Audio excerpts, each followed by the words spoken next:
After quite a few months of what was definitely a rethinking around your goals and career and networking, this is finally the month where you, in June 2020 as a Virgo rising, you get to move forward with those exciting plans.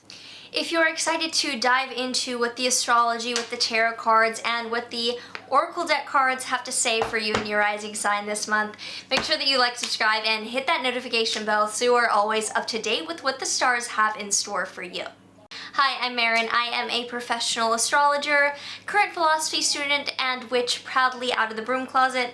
I combine traditional Hellenistic astrological techniques with modern psychological counseling dynamics in order to provide grounded spiritual guidance.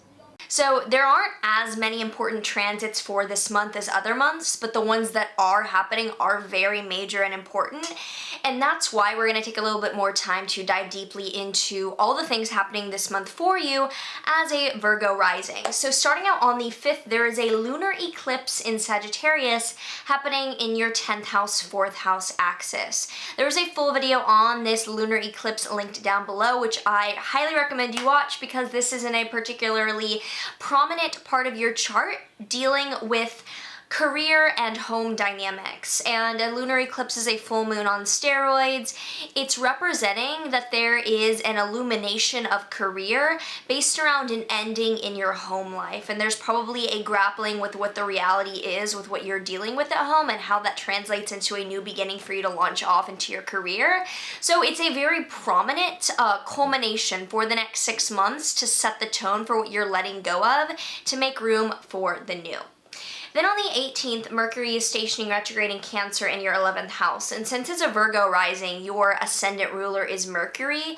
Mercury retrogrades will typically show up pretty prominently. They don't affect you, but they do reflect you in a way of taking more time to go inward, specifically for you in the area of life around networking, friends, goals, and organizations. So if you're thinking about networking right now, this is a good time to reprioritize and shift, specifically in terms of what brings you emotional fulfillment, the people around you who lift you up, the people around you who support your safety and comfort in your goals.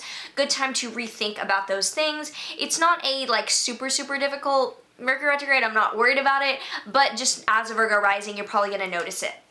On the 20th, the sun is then entering your Cancer 11th house, which is lighting up that area of your life around groups, friends, networking, and making it known that that is the focus for this time of the year for you to be putting yourself out there as you rethink the way in which you are putting yourself out there.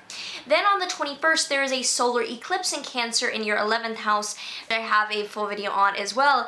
This video I also highly recommend you watch because this is a nuanced, very almost paradoxical, complicated new beginning around what will comfort us when we step out of focusing on only the emotional and realize that we're dealing with a whole new paradigm shift in the collective consciousness. How do we make ourselves feel good when it's not just about us anymore? For you, this is a new beginning around friends, groups, and alliances. Your 11th house of these hopes and goals and the people that surround those things is really being activated this month, and this is a new beginning, but for the next 6 months, it's going to be a tone set. On the 27th, Mars is entering your Aries 8th house. Mars will be in Aries for the rest of 2020. It's a pretty long transit because Mars will go retrograde. For you, it's in your 8th house of shared finances and joint assets. It can indicate that there's some increased drive or effort, whether that is by choice or by obstacles coming in shared finances. Just know that for the rest part of the year, it might be something that you're just kind of like dealing with around paperwork or taxes, or if you're getting married or something like that, there's a lot to sort out. So if you can just be diligent and mindful about the way in which you are cutting things down in that area of your life to be useful. Finally, on the 30th, Jupiter is conjoining Pluto in your Capricorn 5th house. So you are well aware of the Jupiter-Pluto conjunction at this point in your house around creativity, children, and romance.